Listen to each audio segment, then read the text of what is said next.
அனைவருக்கும் வணக்கம். ராகுவினால் நிகழும் யோகங்களை பற்றி தான் இந்த பதிவுல பார்க்க போறோம். ராகு எப்படியெல்லாம் இருந்தா யோகம் செய்யறாரு ஒரு ஜாதகத்துல. என்ன ராகு தசையை பார்த்து நிறைய ஜாதகர்களுக்கு பயம் வருது.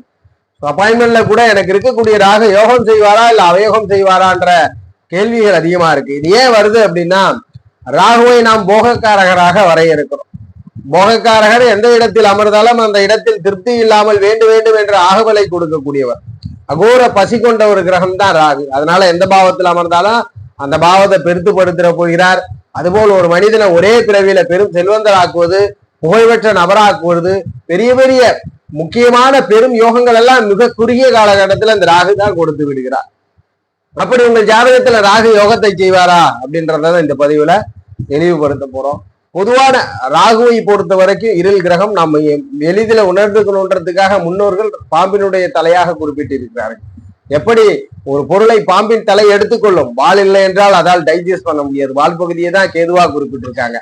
ரெண்டுக்கும் உள்ள வித்தியாசம் தான். அப்ப ராகுவை போல் எடுத்துக்கொண்டே இருக்கும். அதனால்தான் ராகுவை போல் கொடுப்பார் யாரும் இல்லை அப்படின்றதுக்கான காரணம். அப்படிப்பட்ட ராகுவானவர் உங்கள் ஜாதகத்தில் கொடுக்க வேண்டும் என்றால் எப்படி இருக்க வேண்டும், அதற்கு சில விதி விலக்குகள். ஒரு ஜாதகத்திலே ராகுவானவர் மேஷ ரிஷப கன்னி மகர வீடுகள்ல கடக வீடுகள் எல்லாம் அமர்ந்திருக்கணும். மேஷத்திலோ ரிஷபத்திலோ கடக கன்னி மகர வீடுகள்ல அமர்ந்திருக்கணும். இல்லையா உங்களுடைய ஜாதகத்துல ராகுவானவர் உபஜய பாவத்துல அமர்ந்திருக்கணும். 3, 6, 11ஆம் இடங்கள்ல அமர்ந்திருக்கணும். 6ஆம் இடம் கூட பெரிதளவு யோகங்கள் இல்லை. 3, 11ஆம் இடத்துல அமர்ந்திருக்கணும். அப்படியே இல்லையா ஜாதகத்துல ராகுவானவர் நேர்மையான வழியில உங்களுக்கு பணம் கொடுக்கணும்னா சுபர்களுடைய வீடு, குருவனுடைய வீடோ சுக்கிரனுடைய வீடோ புதனுடைய மனைகளில அமர்ந்திருக்கணும். இந்த மனைகள்ல அமர்ந்திருக்கிறாருன்னா உங்களுக்கு அவரு நேர்மையான வழிகள்ல பணம் தரப்போகிறார்.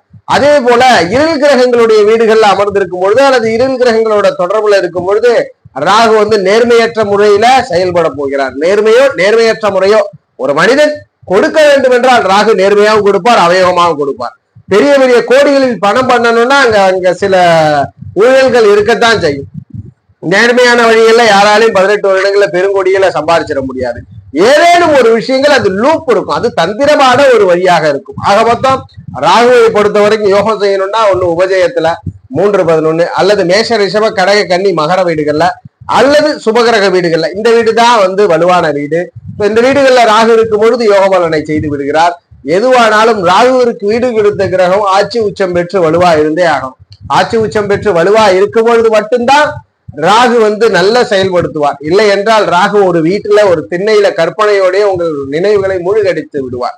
ராகுவிற்கு வீடு கொடுத்தவர் ஆட்சி உச்சமோ ஸ்தான வலுவோடு பரிவர்த்தனை ஏதேனும் ஒரு வகையில ராகுக்கு வீடு கொடுத்த குறப்பா, அது சனி பகவானா கூட இருக்கட்டும், கும்பமனையில ராகு இருக்கட்டும், மகரத்துல இருக்கட்டும், பிரச்சனையே இல்லை. இருள் கிரகம்னு சொல்லுங்க, சிம்மத்துல இருக்கட்டும், கடகத்துல இருக்கட்டும், பிரச்சனையே இல்லை. ஒளி கிரகத்தினுடைய வீடா இருக்கட்டும், வீடு கொடுத்தவர் வலு பெற்றால் தான் ராகு வலுவா இருக்கிறார். ராகு எந்த வீட்டுல அமர்ந்தாரோ அந்த வீட்டை ஆளுமை செய்து கொள்வார், அந்த ஆதிபத்தியத்தை ஆளுமை செய்து கொள்வார், அந்த ஆதிபத்தியத்தை பிரமாண்டப்படுத்துவார். இப்ப ராகுவிற்கு வீடு கொடுத்த வலுத்து விட்டால் ராகு யோகமானவர். அவர் நேர்மையான யோகம் தரப்படாத அவயோகமான யோகமா, அது ராகுவோடு இணைந்த கிரகங்கள். சுபர்கள் தொடர்பு கொண்டால் நேர்மையா செயல்பட போறீங்க. அசுபர்கள் தொடர்பு கொண்டால் அவயோகமா, அவயோகம்னா சட்டத்திற்கு புறமா செயல்பட போறீங்க. அது ஏதேனும் ஒரு செயல், நீங்க எப்படி பணம் பண்ணீங்க, எப்படி புகழ் தேர்ந்தீங்கன்னு வெளியே சொல்ல முடியாது. அதுல ஒரு பிரச்சனை இருக்குது. ராகுவோடு இருள் கிரகமான சனியோ செவ்வாயோ நியரஸ்ட்ல இணைஞ்சு அல்லது ஸ்தான பலத்தை வீட்டுக்கு அதிபதியோடு பெறும் பொழுது கண்டிப்பா அப்படித்தான் இருக்கு. வெளியே சொல்ல முடியாத வகையில பணம் கிடைக்குது. ஆனால் எதுவானாலும் ராகு நேர்மையான வழியில யோகமோ அவயோகமான வழியில யோகம் செய்யணும்னா ராகுவிற்கு வீடு கொடுத்தவர் ஆட்சி உச்சம் பெற்ற நிலையில இருக்கணும். உபஜயத்துல அமர்ந்திருப்பது ஒரு படி, அல்லது ஜாதகத்துல மேஷ ரிஷப கடக கன்னி மகர வீடுகள்ல அமர்ந்திருப்பது இன்னொரு பட்சம். இதுல ஏதாவது ஒரு விதியில உங்கள் ராகு அமர்ந்து விட்டார் என்றால் உங்களுக்கு இருக்கக்கூடிய ராகு யோக ராகு. இந்த ராகுவை ஒளி கிரகங்கள் பார்த்தால் நேர்மையா செயல்படுவீங்க, இருள் கிரகம் பார்த்தா அவயோகங்களா செயல்படுவீங்க. இதுல விஷயங்களை எடுத்துக்கணும். வீடு கொடுத்தவர் ஸ்தான வளம், நம்ம மேற்சொன்ன உபய ஜெயபாவம், அதுபோல மேஷ ரிஷப கடக கன்னி மகர வீடுகள், இப்படி 3 விதிகளை பொருத்திக்கிட்டு இதுல 1 இருந்தா ராகு 40% வலுவா இருக்கிறார், 2 இருந்தால் 80%, 3 இருந்தால் 120%. ஜோதிடமே 120% தான், 120 வருடங்கள். அப்ப 120 பங்கு அப்படின்னு எடுத்துக்கணும். இந்த 3 விதியும் எவரொருவருக்கு பொருந்தி இருக்கிறதோ அவர் ராகு திசையில மிக உச்சத்தை அடைவார். 2 விதிகள் பொருந்தி இருப்பவர் சமூகத்தில் தாம் இருக்கும் மாநிலத்திலோ அல்லது இருக்கும் சமூகம் சார்ந்தோ வெற்றியை பெறுவார். இதில் ஒரு விதிகள் இருப்பவர் ராகு திசையில் தன்னிறைவு பெறுவார்.